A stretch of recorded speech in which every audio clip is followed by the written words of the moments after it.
Well, hey there, stranger. You must be new here. Or at least new to me.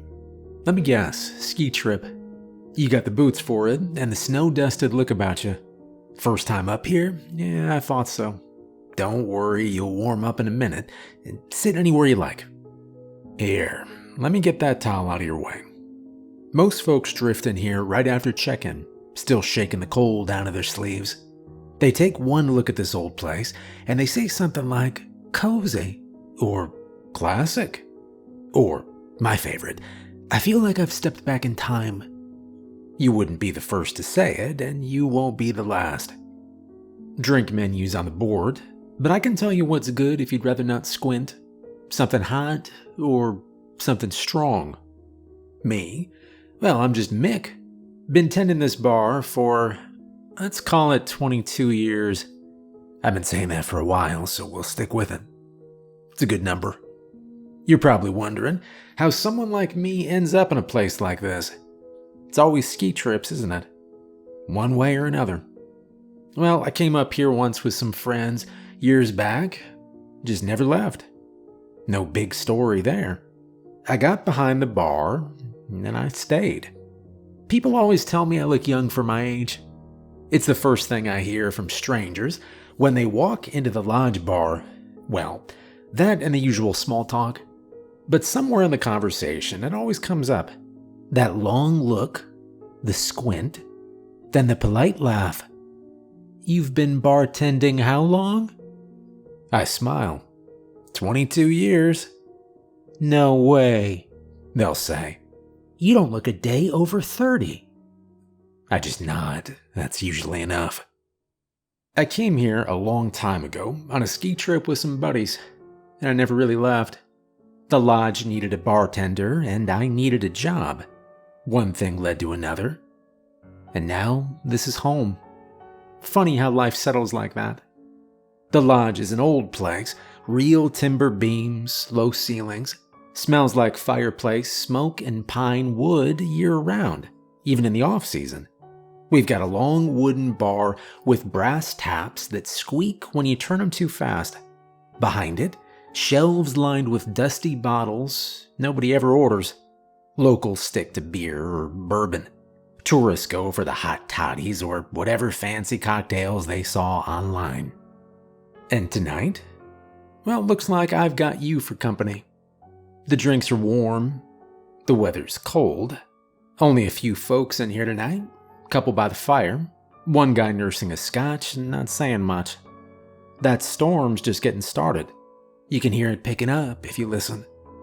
I've got a few stories I could tell, if you're the type who doesn't mind a little company when the wind howls. Nothing fancy. Just the kind of things you learn when you've been behind a bar this long. The kind of things people don't always mean to say out loud. So why don't you get comfortable? It's going to be a long snowstorm. Funny thing about this place, you probably looked it up online before your trip. Most people do.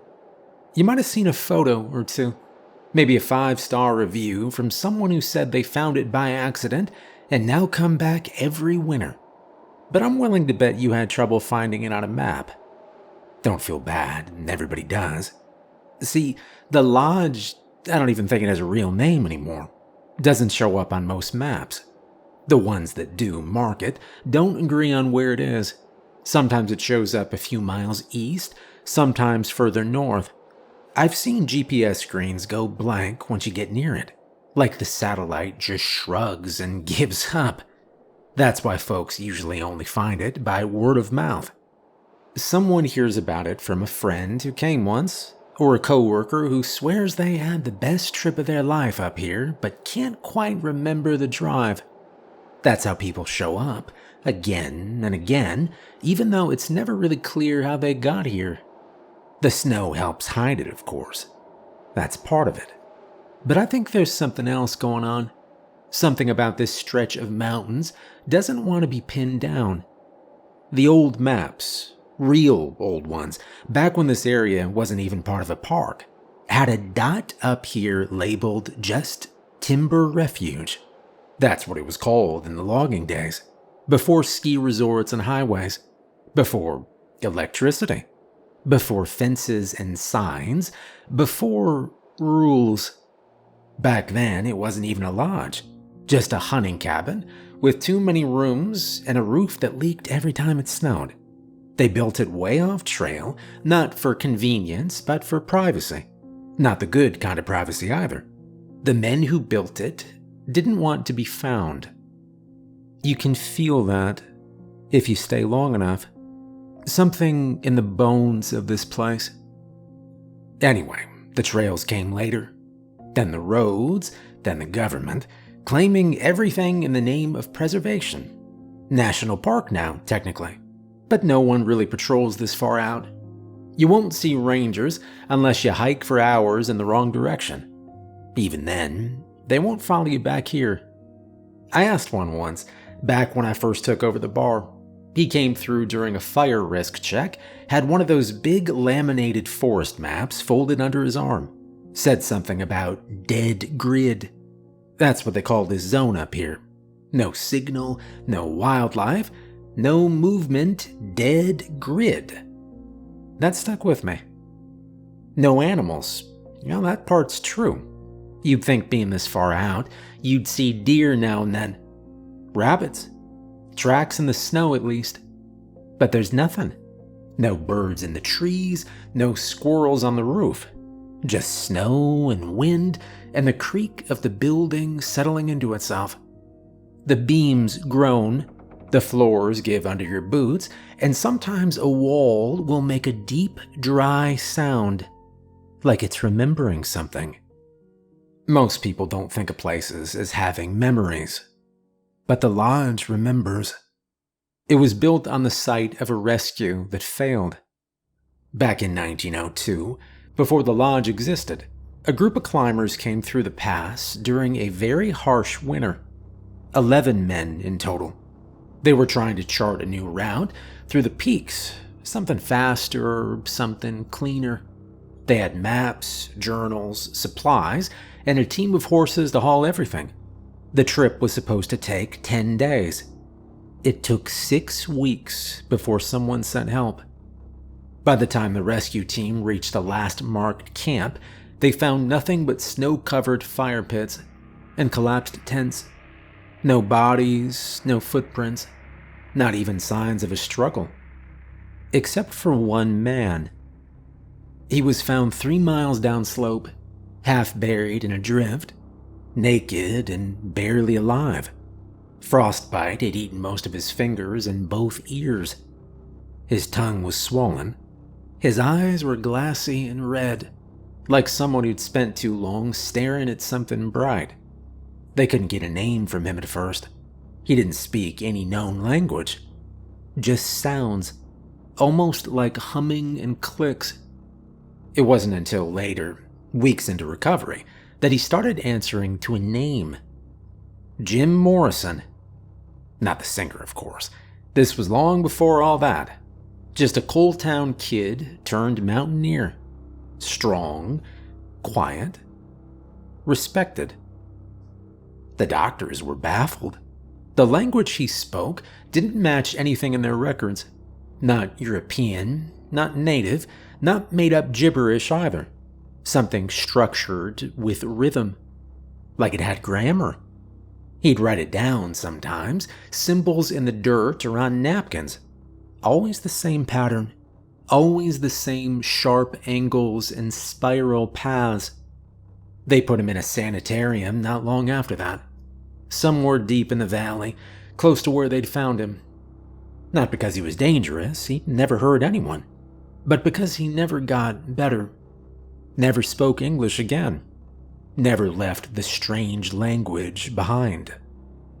What he did do, though, what he did every single day until the day he died, was carve.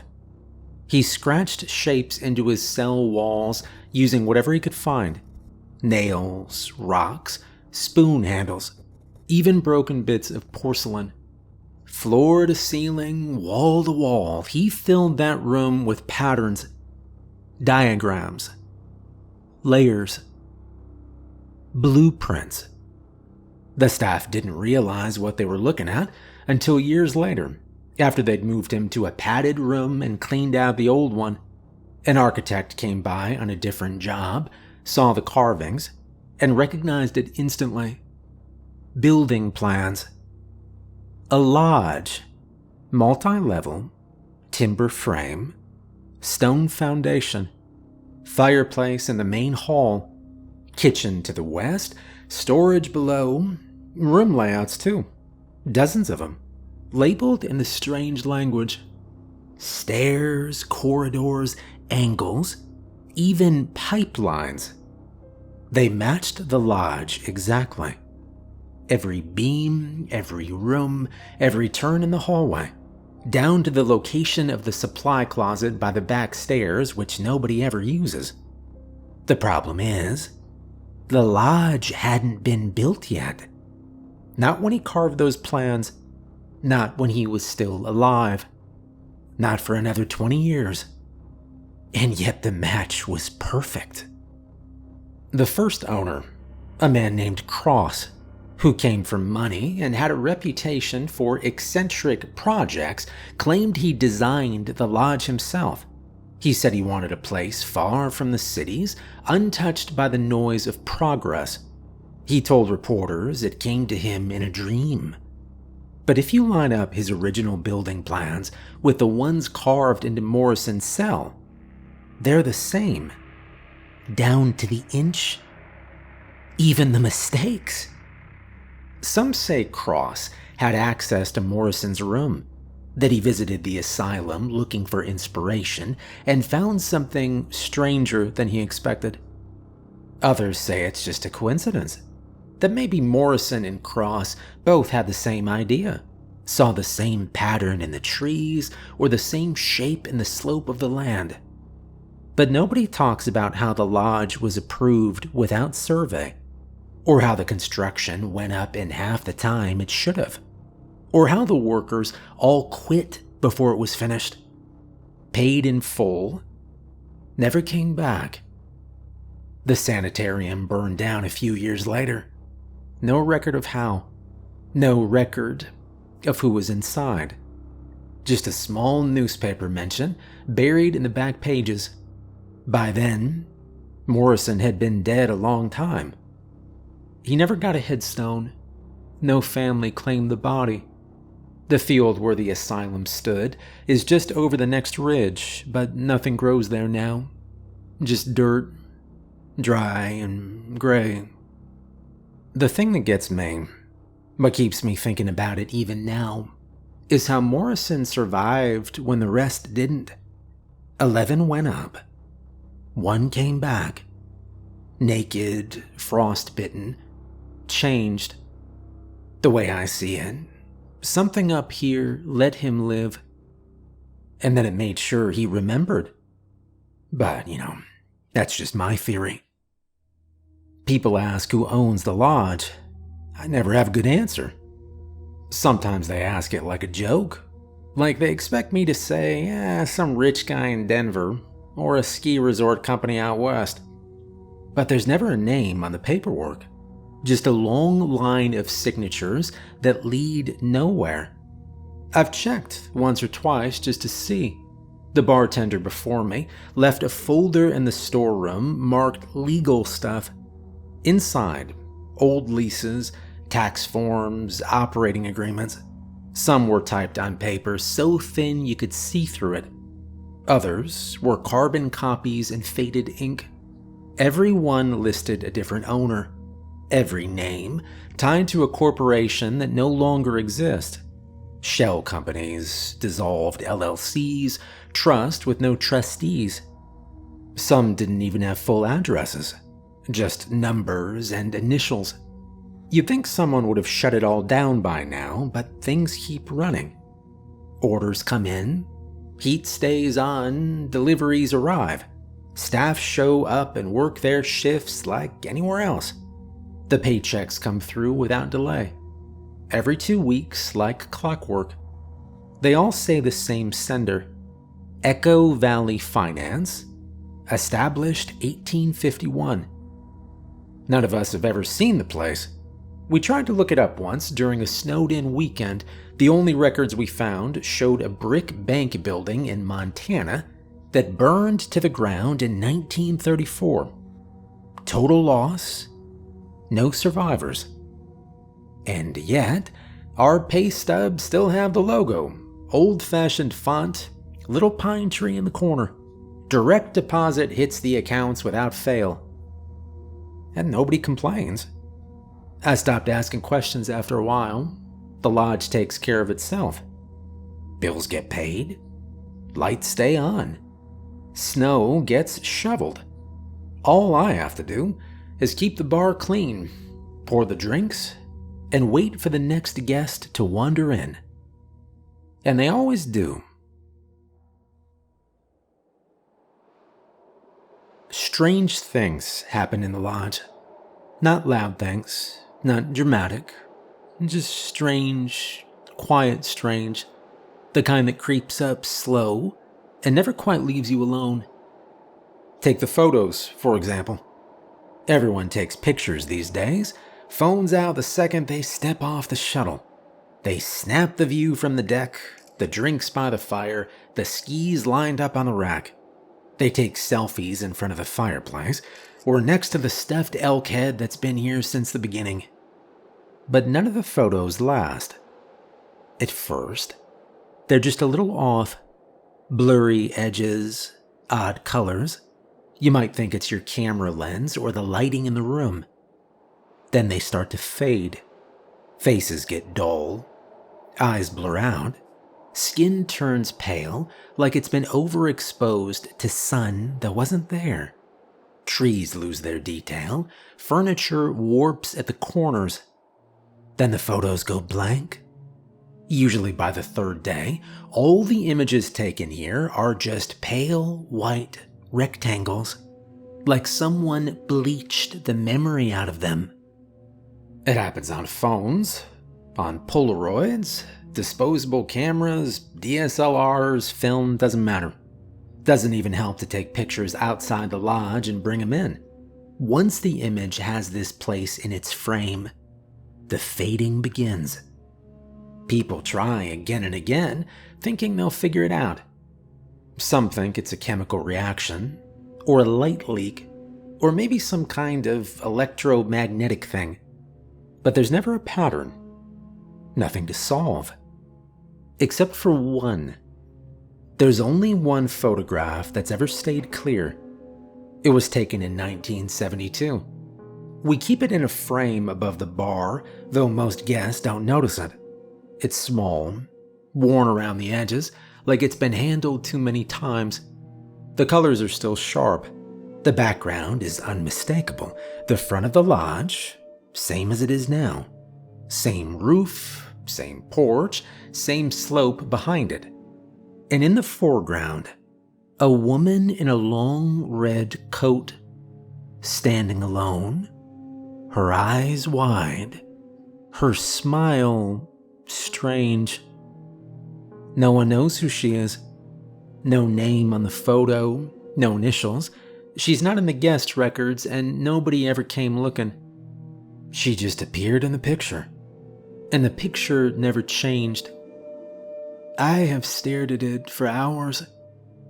There's something wrong with her hands. You don't notice it at first. They're tucked into her coat pockets, mostly hidden. But the angle's not quite right. The shape, it's not what it should be. Like she's holding something she shouldn't be holding. No one's ever taken a photo that lasted since. Then there's the salt. It started before I got here. Housekeeping has done it as long as anyone can remember. There's a little tin of salt in every room. Doesn't look like much, just a squat round container with a twist-off lid, about the size of a coffee puck. Most guests don't notice it until they go to set something on the nightstand. They pick it up, shake it a bit, maybe open it. Then they ask what it's for.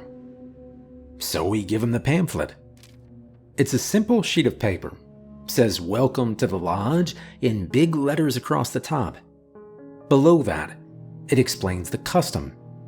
Place a ring of salt around your bed before the first night. You don't have to make it perfect, just enough to close the circle. As long as the ring isn't broken, you will sleep fine. Sounds like a gimmick. Something made up to fit the rustic theme.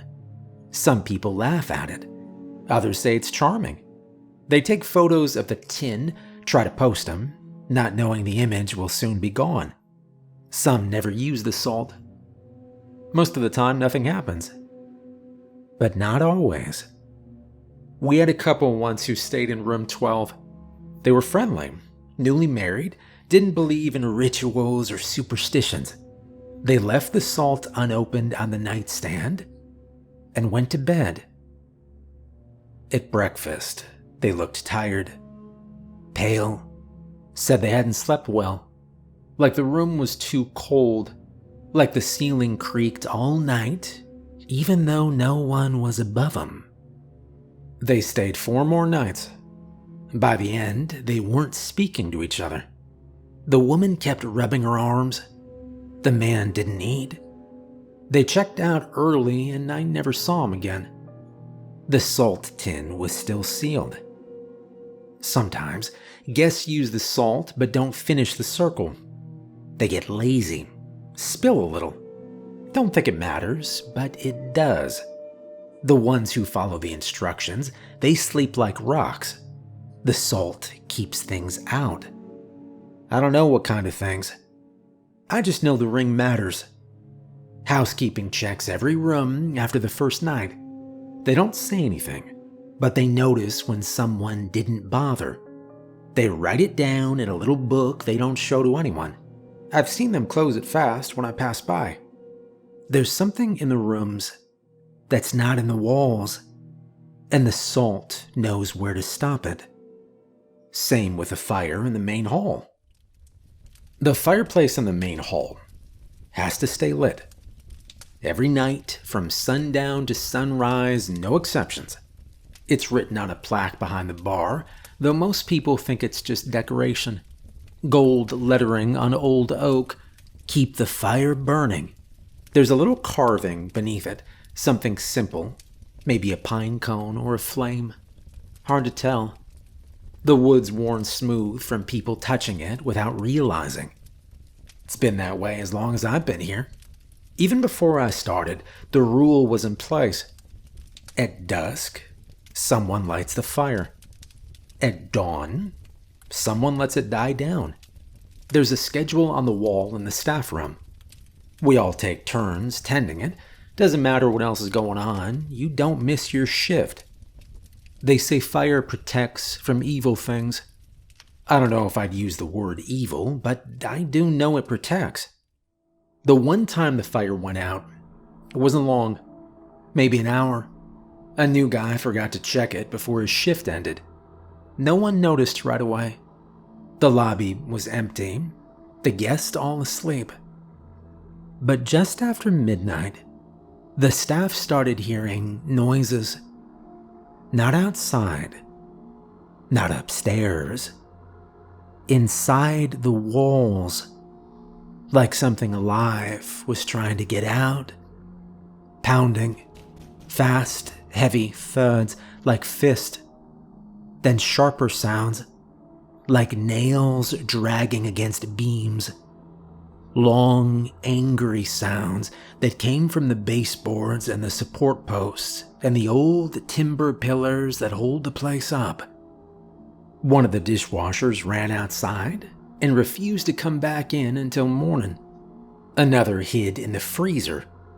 It only stopped when someone relit the fire. Took 5 tries before it caught. Next morning, the maintenance guy cleaned out the ash trap like he always does. It's a metal box under the grate that collects the soot and small bits that fall through the grate during the night. And that's where he found the teeth. 6 of them. Human. Old. Yellowed like they'd been buried a long time. Not cracked, not burned. Just resting in the ash like they'd always been there.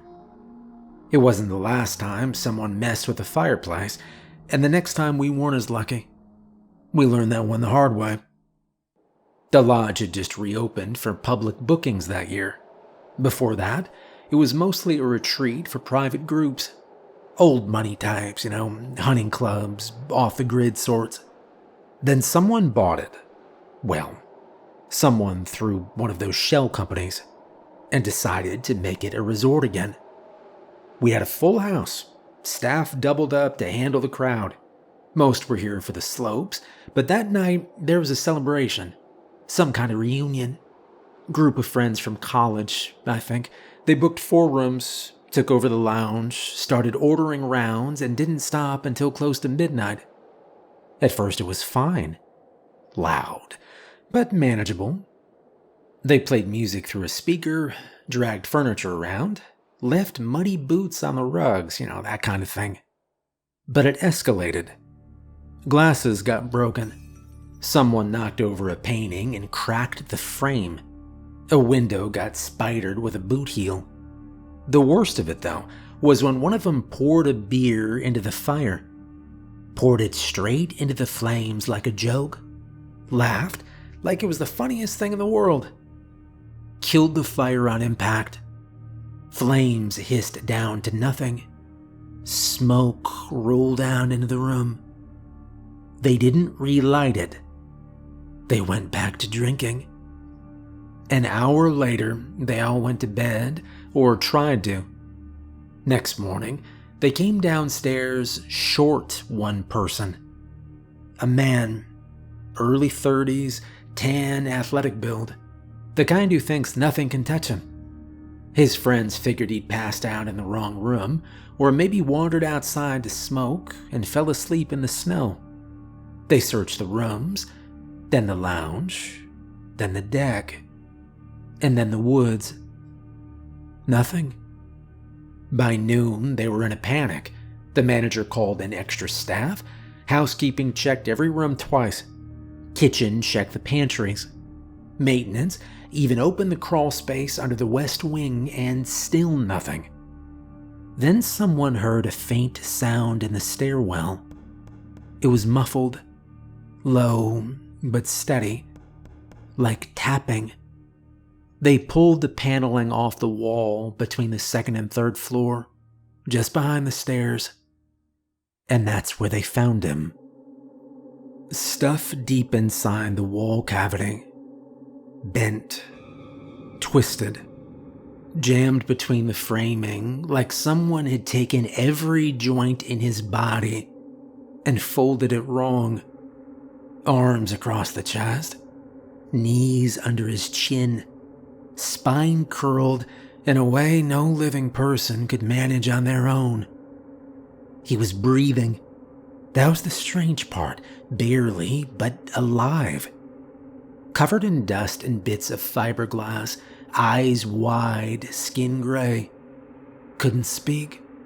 Just looked at whoever pulled the last board off and blinked like he didn't even know where he was. They had to cut him out. Took 3 guys. Couldn't move on his own. The ER helicopter came fast once the call went through. I remember standing outside watching it land, snow whipping around the landing pad, blades cutting through the quiet like a saw. We never got the full report, but word came back that his injuries weren't clean breaks. They weren't even consistent with a fall. The doctors said his limbs had been compressed, pressed into angles that didn't make sense. Not like he was crushed, but like he'd been arranged. Like someone or something had made him fit. The company settled it fast. NDA, a check, an apology from someone's lawyer. No one ever talked to the press. But everyone on staff remembers, and we never let the fire go out again. Now, even during storms, someone's always watching it. The log pile stays full. The lighter fluid stays stocked. If the flames drop too low, we add more kindling. If the wind blows too hard, we close the damper just right to keep it steady. There's always heat, always light, because we don't know how long it would take if the fire went out again, and we don't want to find out. There are some rooms you must never rent out. Not for cleaning, not for overflow, not even during the holidays when the whole place is full and guests are begging for space. You don't open those doors. You keep them locked. You walk past them like they're not even there. Room 7 is one of those. It's on the second floor, down the east hallway, 3 doors down from the linen closet. Looks normal from the outside. Same dark wood, same brass number plate, same keycard slot that lights up when you wave a badge. But we disconnected the lock years ago. Covered the card reader with tape. That door has not opened in a long time, and for good reason. Back in the 90s, before I worked the bar full time, a couple checked in for their honeymoon. Young, early 20s. The kind that held hands walking through the lobby, laughing too loudly, already talking about their next visit. Housekeeping said they left their boots side by side near the radiator, said their salt tins were still unopened when they came through for turn-down service. They checked into room 7 around 3 in the afternoon, ordered champagne, signed the guest book, smiled for a photo by the fireplace. They never made it to breakfast. When staff opened the door just after 8 the next morning, the groom was sitting in the armchair by the window, hands bundled in blood-soaked towels. He was pale and shaking, couldn't speak, just stared out through the glass like he was still waiting for something to appear. He'd chewed off 3 fingers on each hand, bit them clean to the knuckle, left the pinkies, left the index fingers. Later at the hospital, he said she wasn't the same woman he married, said he woke up and saw someone else lying beside him. The bride was in the bathroom. She was hanging upside down from the shower rod by her ankles, pale, eyes wide open, wedding dress wrinkled and soaked near the hem. She was smiling. Someone had sewn her eyelids open. Not with thread, with strands of hair. Long, dark loops knotted tightly through the skin, tied by hand. Clean work. Neat. But here's what matters. Housekeeping found salt scattered all over the floor. The tins had been opened after all. Someone had tried to lay down a ring around the bed, but it was broken in 2 places. A heavy dent in the carpet showed where someone, likely the groom, had tripped or fallen in the night. The circle was never fixed. Something got in. And we don't believe it was the groom. The court didn't either. They charged him at first, had to, but dropped it months later. Too many questions. The positioning of the body didn't make sense. The stitching was too exact. The timeline didn't add up. Experts said no human being in that mental or physical state could have done it alone, especially with half their fingers missing. Security footage from the hallway was corrupted. The time logs from the key cards showed no one entered or left the room after check-in. And the groom, he swore she wasn't human by the time he woke up. That's what we believe too. Something else was in that room with him. We sealed room 7 the same week, pulled the linens, locked the door, and flagged it in the system so nobody could book it by accident. New staff don't ask about it. Old staff don't talk about it. Sometimes, though, someone finds the door cracked. They'll swear they didn't touch it. No wind, no guests nearby. But the latch won't hold. And there's always that smell, faint and sour, like vinegar on old stone. We use it for storage now. Busted chairs, boxes of brochures we never hand out. Nobody goes in alone, though, and no one stays long. Whatever came into that room, I don't think it ever fully left. Now, finally, there's room 32. Room 32 is sealed now, same as room 7, but for different reasons. It's up on the 3rd floor, tucked in the quiet part of the building where the halls start to narrow, and the floorboards creak even when no one's walking on them. There's no elevator that reaches that far, just stairs that turn twice and a hallway that seems longer on the way back down. The door's still there, of course, same dark wood as the others, same tarnished number plate, same little brass peephole. But the lock doesn't function anymore, and the frame has been reinforced with a steel bracket that wasn't part of the original design. There's a sign posted on it that says out of service, though we've never had to explain why. Staff avoid it without being told. 6 winters ago, a woman arrived late in the day with no reservation. She pulled into the lot alone, driving a small sedan packed light. 1 bag, no passenger. Her name wasn't on the books, but we had space. Room 32 was open at the time, and check-in was quiet. The storm hadn't hit yet. She was polite, quiet, distant in the way people are when they're very tired or deeply unsettled. She didn't ask for much, refused help with her suitcase, didn't want food, and declined the complimentary drink we offer every guest at check-in. Her clothes were layered thick for the season, but not in the usual way tourists dress. Everything looked oversized, like she was hiding inside them. She said she'd been driving for a long time and needed a place to rest, somewhere high up, away from everything.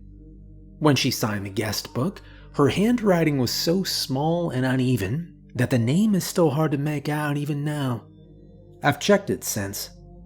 No one's sure it's even real. She went straight to her room and didn't leave for hours. No calls to the desk, no noise complaints, no housekeeping request. But sometime after midnight, she came down the stairs and approached the night clerk. She looked pale, shaky. She told him in a voice as calm as if she were asking for towels that there was something inside her. That's all she said. Then she turned around and walked away. In the morning, she didn't check out. Housekeeping followed normal procedure, waited until 9, knocked twice, then used the master key when nobody responded. The room appeared empty at first, but the temperature was off. It was cold, colder than any other room in the building, even though the windows were shut and the heat had been working fine all night everywhere else. The mattress had been torn open from top to bottom, not with scissors or a knife, but in a rough, deep gash that split through the fabric, the foam, and straight into the springs. The stuffing had been dragged out across the floor, almost arranged, though no one could say what it was meant to look like. Her clothes were folded on the desk chair, her bag was untouched. But she wasn't there. Security was called. They searched the 3rd floor, then the 2nd. Staff swept every hallway, the kitchen, the common rooms, even the maintenance sheds outside. Her car was still in the lot. Her keys were still on the nightstand. It wasn't until someone checked the spa level that they found her. She was lying on the wooden bench inside the sauna. The door was unlocked, even though it should have been sealed for the night. The lights were still on. The heater was off. There was no sound except for the crackle of dry wood shifting under its own weight. She wasn't moving. She'd been cut open, clean down the center, neck to waist. Not slashed, not torn, sliced. A perfect incision from just beneath the throat down to the pelvis. But what stopped everyone cold was what was missing. Her spine was gone. No vertebrae. No sign of surgery or tools. The rest of her body remained intact, muscles untouched, organs still in place. But the spinal column had been removed entirely, as if it had been carefully lifted out in one clean motion. There was hardly any blood, which the paramedics said was impossible. The wound hadn't bled because, according to them, it had happened after death. The body hadn't fought, hadn't tensed. She had just opened. It didn't make sense. Nothing about it did. There were no signs of forced entry, no defensive wounds, no indication she'd walked herself to the sauna or been carried. But someone, or something, had taken her spine. What they found next only made things worse. Back in room 32, after the police arrived, someone had the idea to finish opening the mattress completely. The tear had already revealed strange shapes inside, but no one had looked close. Inside, beneath the coils and stuffing, were her vertebrae. Not scattered, not thrown, arranged. Each bone set carefully in place, rising at an angle from the bottom corner of the mattress to the center of the bed, forming a narrow, precise incline. They were spaced apart with intent, balanced without any visible support. The effect was immediate and sickening. They looked like a staircase. Clean, pale steps leading up to nowhere. Nobody could explain it. The coroner signed off on cause of death as unknown trauma with post-mortem disfigurement. The investigation went nowhere. The case was closed quietly. Her body was cremated without family. Her name never showed up in any registry we searched. And we sealed the room the next day. There's tape over the lock and a bolt across the frame now just to be safe. Some of the staff still say they hear movement from inside, especially during storms. But no one goes in. The rule is simple, and we all know it now. Room 32 stays closed. Always. Well, would you look at that? Storm's letting up. Snow's still falling, but not like before. The wind's gone quiet, and the lodge creaks a little less. You can hear the fireplace again. Just the wood popping and settling into its last burn for the night. You've been sitting here a while now, huh? Long enough to finish your drink and listen to me ramble. I appreciate that, by the way. Not everyone stays. Most folks hear one or two of these stories and decide to turn in early. You, though, you stuck it out. You listened. And that means something around here. I know it sounds like a lot. All these stories, all these rules. Maybe you've been wondering how much of it is real. Maybe you're hoping it's just folklore or lodge tradition taken too seriously. That'd be nice, wouldn't it? But you've seen the salt tin in your room. You've walked past the fireplace. You've probably passed a hallway that didn't feel quite right, or heard a sound upstairs that stopped you just long enough to notice it. This place isn't like other resorts. It's older, wilder. It remembers things.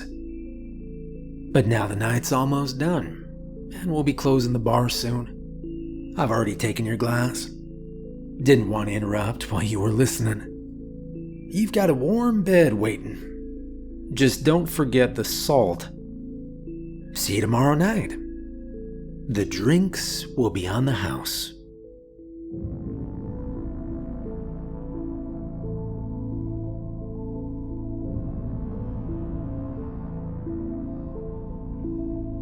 Hey, I'm Steve and I helped write this story, and it is part of a much bigger world we're building. I just want to say thank you for all the encouragement. It's been really fun to be writing again. If you like scary true stories, check out our second channel, Lighthouse, where I'm on camera and I tell and react to scary true stories all the time. Thank you for watching. I hope you enjoyed this video, and I will see you tomorrow night.